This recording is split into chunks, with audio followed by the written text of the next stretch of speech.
السلام عليكم ورحمة الله وبركاته. أعوذ بالله من الشيطان الرجيم. بسم الله الرحمن الرحيم.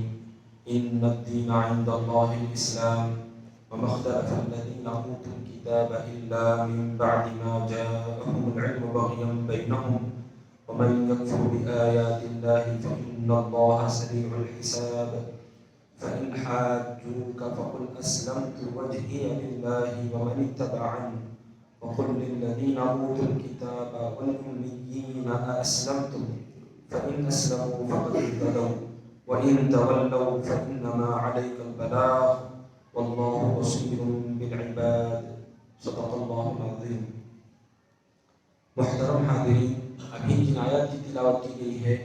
یہ تیسرے پارے سورہ آل عمران کے دوسرے رکوع کی آیتیں ہیں۔ گزشتہ جو آیتیں گزری ہیں اس کے اندر اللہ سبحانہ و تعالیٰ نے اللہ تعالیٰ کے ایک ہونے پر تین گواہیوں کو پیش فرمایا، اور وہ بالکل برحق سچی گواہیاں ہیں۔ سب سے پہلے تو اللہ تعالیٰ ہی خود گواہی دیتا ہے اس بارے میں کہ اللہ تعالیٰ کی ذات یکتا و تنہا ہے، اس کا کوئی ہمسر نہیں، کوئی شریک نہیں، اللہ کے برابر کا کوئی نہیں۔ یہ پیغام، یہ گواہی اللہ تعالیٰ نے ہر نبی کے ذریعے سے لوگوں تک پہنچائی ہے، اپنی مقدس کتابوں کے ذریعے سے، پیغمبروں کے ذریعے سے۔ اور پھر فرشتے بھی گواہ ہیں کہ اللہ تعالیٰ ایک ہے، اس کے سوا کوئی معبود نہیں، کیونکہ فرشتے اللہ کی مخلوق ہیں۔ وہ ایسی مخلوق ہے کہ اللہ کی فرمانبرداری ہمیشہ کرتی رہتی ہے، اور اللہ رب العزت کی بارگاہ میں خاص مقام ان کو حاصل ہے، اور وہ اللہ تعالیٰ سے خاص علم حاصل کرتی ہیں۔ تو لہذا اللہ سے زیادہ قریب ہونے کی وجہ سے ان کی گواہی بھی بڑی معتبر ہے، اور ان کی گواہی یہی ہے کہ اللہ یکتا و تنہا ہے، اللہ کے برابر کا شریک کا کوئی نہیں۔ پھر اس کے بعد اہل علم کی گواہی پیش کی گئی۔ اللہ تعالیٰ نے جس کو روشن ضمیر دیا ہے، جس کے پاس علم ہے، تو اس کے اوپر یہ چیز ظاہر ہو جاتی ہے کہ اللہ تعالیٰ یکتا و تنہا ہے۔ اور ہم دیکھتے ہیں کہ کئی سارے جو اہل علم ہیں جس کے اندر کچھ روشنی باقی ہے، ان کا ضمیر زندہ ہے، تو جب وہ مسلمانوں کے خلاف کوئی ریسرچ بھی کرنے لگ گئے تھے، قرآن اسلام کے تعلق سے غلط ریسرچ کرنا شروع کیے تاکہ لوگوں کو گمراہ کریں، لیکن ہوا یہ کہ وہ خود مسلمان بن گئے، کیونکہ حقیقت ان کے سامنے کھل گئی تھی۔ تو اسی طرح سے کئی سائنٹسٹ ہم کو ملتے ہیں جو اللہ کی قدرت کی نشانیوں کو دیکھ کر اس میں غور و فکر کر کے جب اللہ تعالیٰ کی وحدانیت ان پر ظاہر ہوتی ہے تو وہ بول اٹھتے ہیں کہ اللہ ہی ایک ہے، اس کے سوا کوئی معبود نہیں، اللہ ہی کی عبادت کی جائے۔ اب اس کے بعد اللہ تعالیٰ نے اب جو آیتیں ارشاد فرمائی ہیں، آج کا یہ سبق ہے، آج کی یہ آیتیں ہیں کہ دین اسلام ہی سچا دین ہے، اور اللہ کے پاس پسندیدہ دین اسلام ہی ہے، اور کوئی دوسرا دین، دوسرا مذہب ہرگز نہیں ہے۔ اب اللہ تعالیٰ کا فرمان سنیے کہ ان الدین عند اللہ الاسلام وما اختلف الذین اوتوا الکتاب الا من بعد ما جاءهم العلم بغیا بینہم ومن یکفر بآیات اللہ فإن اللہ سریع الحساب۔ بے شک دین حق اللہ کے نزدیک اسلام ہے، اور اہل کتاب نے جو دین سے اختلاف کیا تو علم حاصل ہونے کے بعد آپس کی ضد سے کیا، اور جو شخص اللہ تعالیٰ کی آیتوں کو نہ مانے تو اللہ جلد حساب لینے والا ہے۔ اب اس میں جو بات ذکر فرمائی گئی ہے کہ اللہ کے نزدیک دین حق اسلام ہی ہے، اسلام کے کیا معنی ہے؟ اسلام کے اصل لغت کے اعتبار سے دیکھا جائے تو معنی یہ ہے کہ فرما برداری کرنا، اطاعت کرنا۔ علماء نے اس کے تعلق سے بہت اہم باتیں ذکر فرمائی ہیں۔ ایمان اور اسلام ایک ہی ہے، یعنی اللہ تعالیٰ کو ایک ماننا، اللہ ہی کی عبادت کرنا، اللہ کے ساتھ کسی کو شریک نہ ٹھہرانا، محمد مصطفیٰ صلی اللہ علیہ وسلم کو اللہ کا رسول ماننا، یہی ایمان اور اسلام ہے۔ بعضوں نے اس کے تعلق سے یہ باتیں بھی ذکر فرمائی ہیں کہ ایمان تصدیق کا نام ہے، دل سے سچا ماننا اور زبان سے اقرار کرنا، اور اسلام عمل کا نام ہے کہ اللہ تعالیٰ نے جو احکامات نازل فرمائے ہیں اس کی پابندی کرنا، یہ اسلام ہے۔ نماز کا پڑھنا، زکوٰۃ کا دینا، حج کا ادا کرنا، یہ جو ارکان اسلام ہے، اور اس کے علاوہ جو احکامات ہم پر لازم ہوتے ہیں اس پر عمل آوری کرنا، یہ اسلام ہے۔ اب ان کے علاوہ جو اہم بات ہے کہ جتنے پیغمبر دنیا میں تشریف لائے سبوں نے اسلام پیش کیا، اللہ تعالیٰ کے یکتا و تنہا ہونے کی دعوت دی۔ حضرت آدم علیہ السلام ہو، حضرت نوح علیہ السلام، ابراہیم علیہ السلام، اسماعیل، زکریا، یحییٰ، موسیٰ و عیسیٰ، محمد مصطفیٰ صلی اللہ علیہ وسلم، جتنے پیغمبر دنیا میں تشریف لائے، ہر نبی نے، ہر رسول نے لوگوں کو اسلام ہی کی دعوت دی، اللہ کے یکتا و تنہا ہونے کی دعوت دی،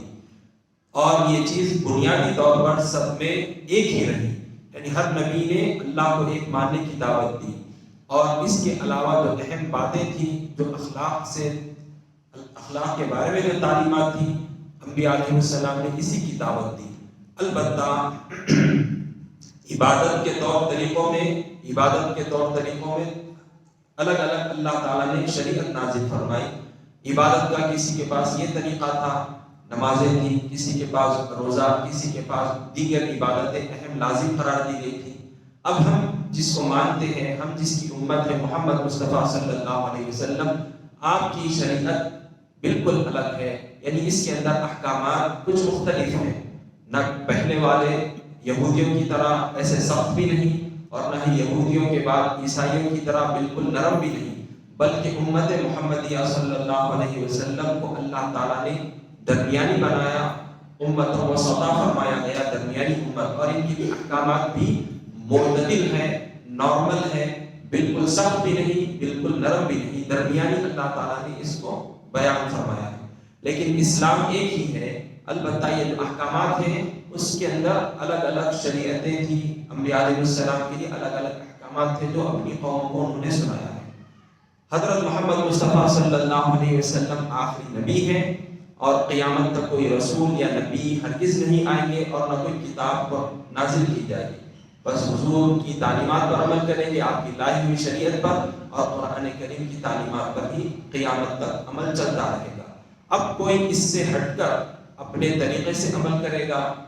اور آپ کی لائی ہوئی شریعت کے بالکل خلاف کرے گا اور یہ کہے گا کہ عیسیٰ علیہ السلام بھی تو اللہ کے نبی تھے، میں ان کی تعلیمات پر عمل کروں گا، کوئی کہے گا کہ یہودی کہیں گے یا پھر کوئی دوسرے لوگ کہیں گے کہ حضرت موسیٰ علیہ السلام بالکل سچے تھے، یہ بھی تو اللہ کے نبی تھے، میں ان کی بات مانوں گا، ان کی تعلیمات پر عمل کروں گا، تو پھر یہ شخص بالکل صریح طور پر گمراہ ہو چکا ہے، کیونکہ جو پیغمبر دنیا میں تشریف لائے، جب وہ گزر گئے، ان کے بعد جو پیغمبر آئے تو ان کی بات ماننا ہر قوم کے لیے لازم قرار دیا گیا۔ اب یہودیوں کو برا کیوں کہا جاتا ہے؟ یہودی صرف موسیٰ علیہ السلام کو مانتے ہیں، لیکن جب عیسیٰ علیہ السلام تشریف لائے موسیٰ علیہ السلام کے جانے کے بعد، اب ان کو کہا گیا کہ عیسیٰ علیہ السلام پر ایمان لاؤ، تو وہ ماننے سے انکار کر دیے، ایمان نہیں لائے عیسیٰ علیہ السلام پر۔ اور اسی طرح سے عیسائی جو لوگ تھے حضرت عیسیٰ علیہ السلام کے متعلق ہی ایمان رکھتے تھے، پچھلے جو پیغمبر تشریف لائے ان کو بڑا نہیں مانتے تھے، ان کی ریسپیکٹ نہیں کرتے تھے۔ اب اس وجہ سے ان کو بھٹکا ہوا گمراہ کہا جاتا ہے۔ بعض جنہوں نے اس کے اندر الوہیت اختیار کر لی، اللہ کا بیٹا بنا لیا یا خود خدا کہہ بیٹھے ہوئے پیغمبروں کو، تو پھر وہ اسلام سے ہی نکل گئے۔ تو الغرض ہم جس کی امت ہے محمد مصطفیٰ صلی اللہ علیہ وسلم، اب ہم کو آپ کی تعلیمات پر عمل کرنا ہے، آپ کو ماننا ہے اللہ کا رسول، اور پچھلے پیغمبر جو تشریف لائے ان کو بھی سچا ماننا ہے، لیکن عمل صرف اور صرف حضور کی لائی ہوئی شریعت پر کرنا ہے۔ اب جو اختلافات کریں گے تو پھر وہ سیدھے راستے سے بھٹک جائیں گے، اور ایسوں کا ٹھکانہ دوزخ ہے۔ اور اللہ تعالیٰ کی جو لوگ آیتوں کا انکار کرتے ہیں تو پھر ایسے لوگوں سے اللہ جلد حساب لینے والا ہے۔ یہودیوں کو، عیسائیوں کو، پچھلی قوموں کو اللہ تعالیٰ نے اپنے نبیوں کے ذریعے سے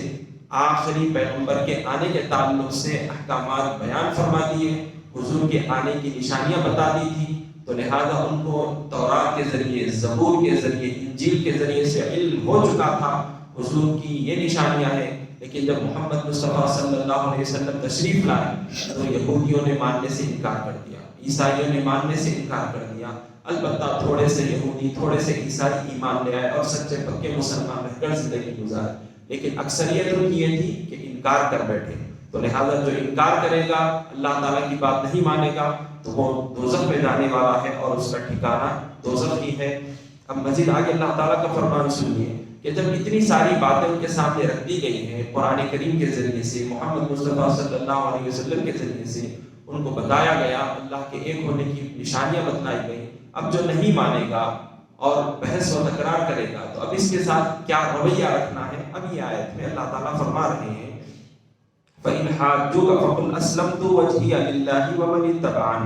وَقُلْ لِلَّذِينَ أُوتُوا الْكِتَابَ وَالْأُمِّيِّينَ أَأَسْلَمْتُمْ فَإِنْ أَسْلَمُوا فَقَدِ اهْتَدَوْا وَإِنْ تَوَلَّوْا فَإِنَّمَا عَلَيْكَ الْبَلَاغُ وَاللَّهُ بَصِيرٌ بِالْعِبَادِ، یعنی اے پیغمبر صلی اللہ علیہ وسلم اگر یہ لوگ آپ سے جھگڑا کریں تو آپ ان سے کہہ دیجئے کہ میں نے اللہ کے آگے اپنا سر جھکا دیا ہے،